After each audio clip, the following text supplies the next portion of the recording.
In the gray sprawl of Moscow, where apartment blocks loom like monuments to a past empire and the streets echo with the weight of transition, a predator stalked the shadows. Between 1992 and 2006, a man named Alexander Pichushkin murdered at least 49 people, perhaps more, leaving their bodies scattered across parks, abandoned buildings, and sewers. He was known as the Chessboard Killer because he claimed his goal was to kill 64 people, one for each square on a chessboard.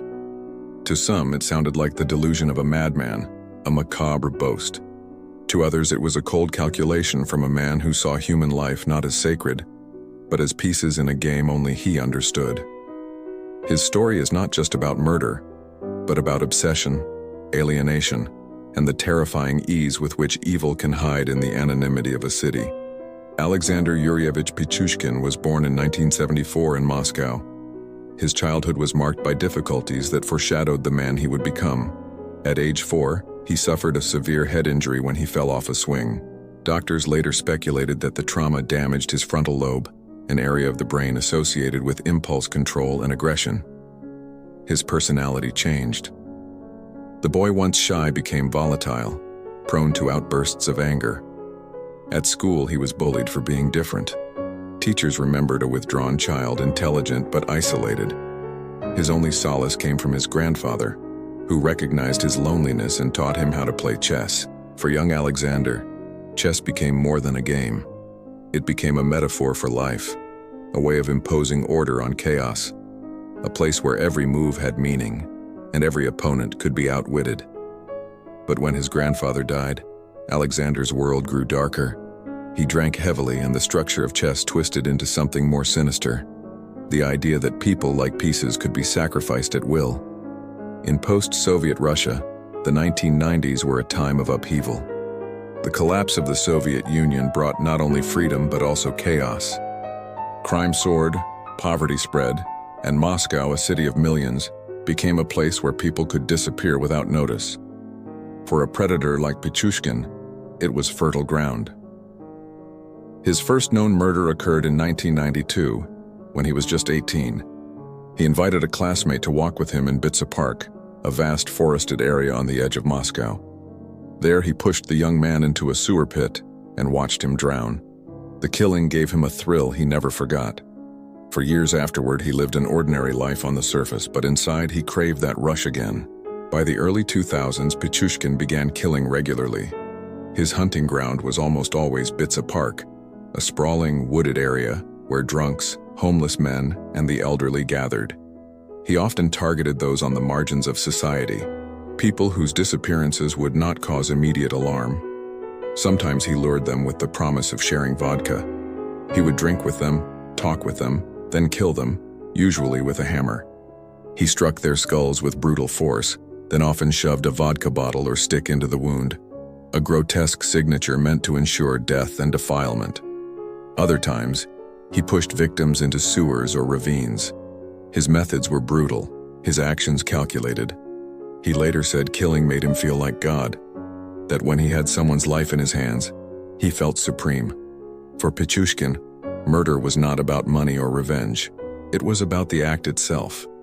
He confessed later that the first murder was unforgettable, but subsequent ones gave him only partial satisfaction, so he needed more. Each killing was a move on his invisible chessboard.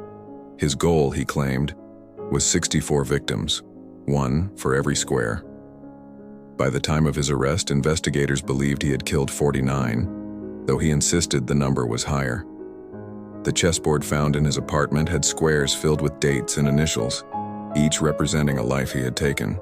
The murders continued for years, hidden by the anonymity of Moscow. Bodies were found, but in a city plagued by crime, patterns were not immediately clear. Police often dismissed the victims as drunks who had fought and died. Forensic links were missed. It was only as the number of bodies grew, many with similar blunt force trauma, that investigators began to suspect a serial killer. Despite the growing body count, Pichushkin lived an outwardly ordinary life. He worked at a supermarket, lived in a small apartment, and blended into the city's sea of faces. Neighbors described him as odd but not threatening. He kept to himself, often seen carrying plastic bags, bags that, investigators later learned, sometimes held hammers. He was a man hiding in plain sight, his cruelty invisible until it struck. The breakthrough came in 2006. On June 14th, a 36-year-old woman named Marina Moskalyova told her son she was going on a date with a man she had met. Before leaving, she left a note with his phone number. When she failed to return, her son gave the note to police. The number led them directly to Alexander Pichushkin. Police arrested him and searched his apartment. There, they found the chessboard, with squares marked to represent his victims. Faced with evidence, Pichushkin confessed, not with shame, but with pride. He described his murders in detail, relishing the memories.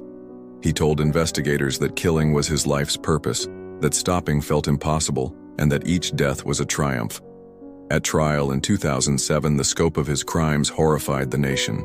Families of victims listened in anguish as prosecutors detailed the brutality of the murders.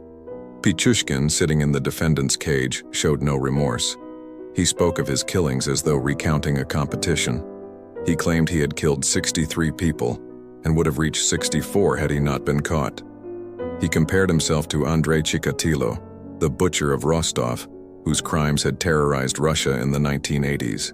But Pichushkin insisted he was worse, because while Chikatilo sought sexual gratification, he killed for the act itself, for the thrill of control.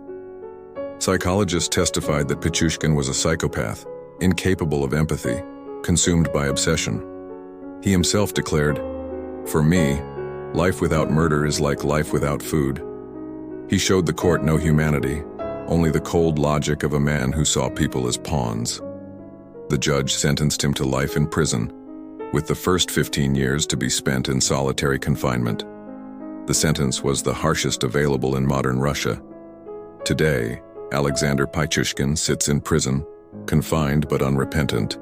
He remains one of the most prolific killers in Russia's history.